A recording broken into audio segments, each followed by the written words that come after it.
Hola y bienvenidos. Hoy nos sumergimos en un material que, a primera vista, parece una noticia económica más. Sí, una de tantas, pero que esconde una tesis geopolítica, la verdad, de alto voltaje. El punto de partida es una operación financiera. El fondo de inversión BlackRock vende su participación en la energética española Naturgy, Exacto. pero la fuente que tenemos sobre la mesa sugiere que esto es, bueno, mucho más que un simple movimiento de cartera. Así es.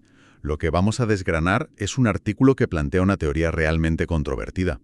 Argumenta que esta desinversión no responde a una lógica de mercado, sino que es una represalia simbólica.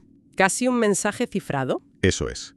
Y nuestra misión hoy es desmontar pieza a pieza cómo construye este argumento, conectando las altas finanzas con la diplomacia más tensa. Vale, pues entremos de lleno. La historia arranca con BlackRock deshaciéndose de sus acciones de Naturgy. Una operación que, según se nos cuenta, llevaba 4 años congelada. Exacto. Pero el detalle que hace saltar todas las alarmas es que la venta se ejecuta a un precio ligeramente inferior al de mercado. Y aquí es donde la cosa se empieza a poner interesante. Ese detalle es fundamental en el mundo de las altas finanzas, donde cada céntimo cuenta. Claro. Vender voluntariamente por debajo del precio es como encender una bengala en mitad de la noche. Es una señal potentísima de que la motivación principal quizás no es económica. O es una necesidad de liquidez muy urgente. O, Como sugiere la fuente, es una forma de enviar un mensaje muy contundente. Un mensaje que cueste dinero para demostrar que va en serio. y la justificación que propone el artículo para esa bengala es puramente geopolítica. Apunta directamente a lo que denomina el ADN judío del líder de BlackRock, Larry Fink. Sí, Y plantea la venta como una respuesta directa a las políticas del gobierno de Pedro Sánchez, consideradas hostiles hacia el gabinete de Benjamin Netanyahu. la fuente lo califica de repliegue simbólico. No es tanto el impacto económico directo, que también lo tiene, sino el gesto. Es el simbolismo. Exacto. Lo presenta como una señal enviada por quien describe como uno de los máximos exponentes mundiales del poder financiero judío. Es una afirmación de un calibre enorme, ¿no? Desde luego. Y el artículo intenta sostenerla construyendo un caso a través de una serie de lo que llama agravios de España contra Israel. De acuerdo. Pues analicemos esa lista de agravios. Porque la forma en que el texto los encadena es clave para entender su tesis, ¿verdad? Totalmente. No se queda solo en la venta de acciones. La presenta como el punto final de una escalada de tensiones. Claro.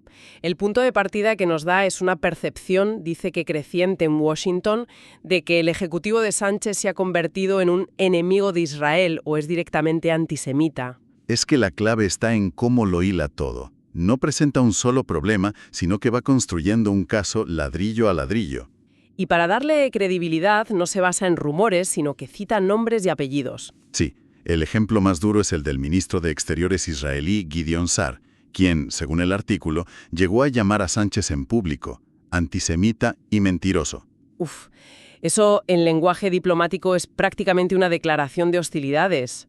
Pero más allá de las palabras, que ya son graves, el texto se centra en dos acciones de política exterior que considera los verdaderos detonantes. La primera, la visita de Sánchez en noviembre de 2023 al paso fronterizo de Rafah. La segunda, el reconocimiento del Estado palestino en mayo del año pasado. Sí, y es interesante cómo el artículo enmarca estos dos hechos. La visita a Rafah se describe como el inicio de un choque frontal con Netanyahu. El lenguaje no es casual. No, sugiere una provocación deliberada. Y luego, el reconocimiento de Palestina se presenta como la culminación de esa política, el punto de no retorno. La narrativa que se nos ofrece es la de una escalada consciente y progresiva por parte de España. Un momento, porque aquí me surge una duda sobre la lógica que presenta el texto. Conecta la visita a Rafah, en noviembre de 2023, con la desinversión de BlackRock, que ocurre bastante después.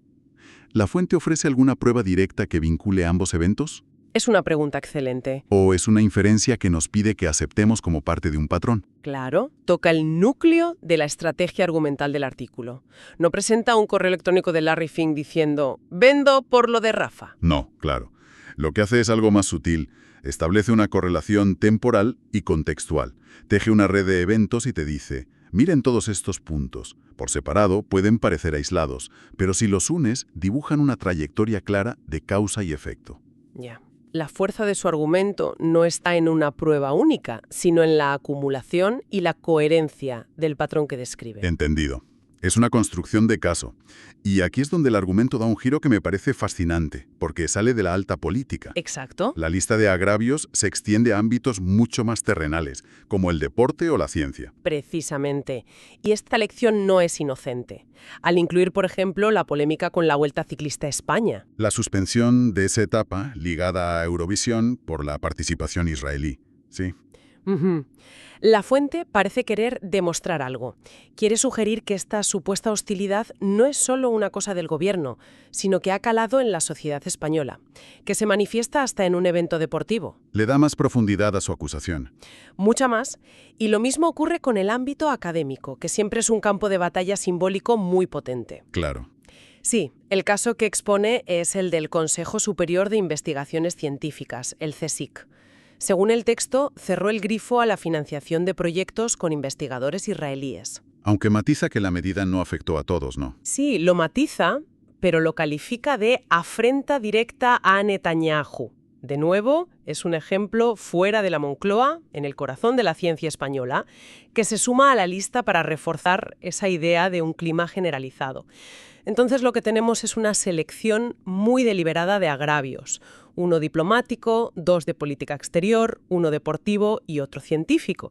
Y la fuente los encadena para decir, no es una coincidencia, es una política sostenida que finalmente provoca una reacción en el mundo financiero. Exacto. Se trata de construir un patrón que parezca irrefutable.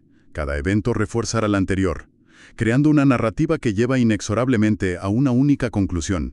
La desinversión de BlackRock no fue una decisión de negocio, fue una respuesta política.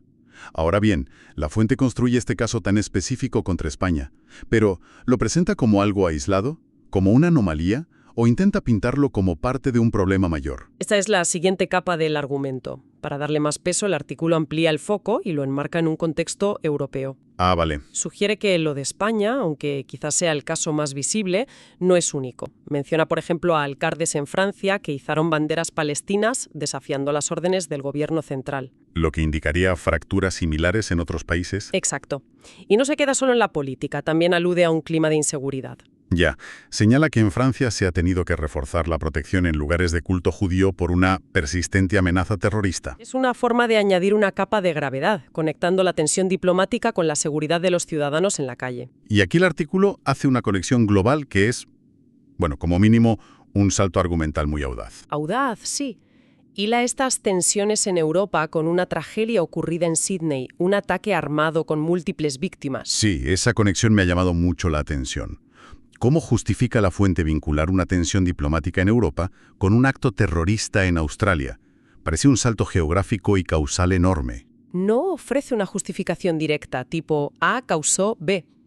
Más bien lo presenta como parte de un mismo clima global. Es una técnica retórica para elevar las apuestas. Entiendo. Al poner en la misma frase las banderas en Francia y un atentado en Sídney, está sugiriendo que las ramificaciones de este conflicto tienen ecos en todo el mundo, a veces de forma trágica. Busca crear una sensación de crisis global interconectada. Eso es. De acuerdo. Y con ese telón de fondo de crisis global, la fuente vuelve a España para hablar de las repercusiones económicas directas, más allá del gesto de BlackRock. Efectivamente, aquí es donde intenta anclar su tesis en datos más tangibles. Afirma que las inversiones israelíes en España empezaron a retroceder a finales de 2023. Y para respaldarlo, cita una advertencia del Club de Exportadores e Inversores Españoles. Sí, que ya el año pasado alertaba de que los intercambios comerciales se estaban deteriorando a un ritmo progresivamente acelerado. Este es el puente que une la geopolítica con la economía del día a día. La advertencia de una asociación de empresarios es algo muy concreto, ¿no? No es una interpretación. Exacto. El artículo lo usa para argumentar que la desconfianza no solo se manifiesta en la planta noble de un fondo en Nueva York, sino también en las decisiones de empresas más pequeñas, en el comercio. Intenta demostrar que el clima político se está traduciendo en un riesgo económico real y medible para España. Y con esta base económica real establecida, es cuando el artículo cierra el círculo y vuelve a los grandes fondos de inversión, a los gigantes de Wall Street. Aquí es donde la fuente da su paso más audaz y sin duda el más controvertido de todo el análisis. Sí, No habla de fondos de inversión en abstracto. Personaliza el poder financiero global, nombrando a sus líderes y, de forma muy explícita, destacando lo que llama su origen judío. La lista es muy específica, ¿sí? No solo nombra a BlackRock y Larry Fink. No. Menciona a Blackstone y Stephen A. Schwarzman, a Goldman Sachs con David Solomon, a JP Morgan y Jamie Dimon. Diti Bridgewater y Ray Dalio, y a Citi con Jane Fraser. Al hacer esto, al poner nombres, apellidos y ese origen específico sobre la mesa, el artículo está enmarcando la situación de una manera muy particular, ¿no? Totalmente. La narrativa deja de ser sobre una reacción impersonal del mercado y se convierte en la posible respuesta personal y coordinada de un grupo concreto de individuos muy poderosos. Es el punto más polémico. Sin duda. Y el que define la tesis final del texto. La implicación que se nos deja es clarísima, que todos estos actores financieros de primer nivel están al tanto de lo que la fuente llama la rebelión de Sánchez contra Israel. Sí, y que la acción de BlackRock podría ser solo la primera ficha de dominó en caer. Es casi una advertencia velada. Es, sin duda, la conclusión a la que guía todo el recorrido.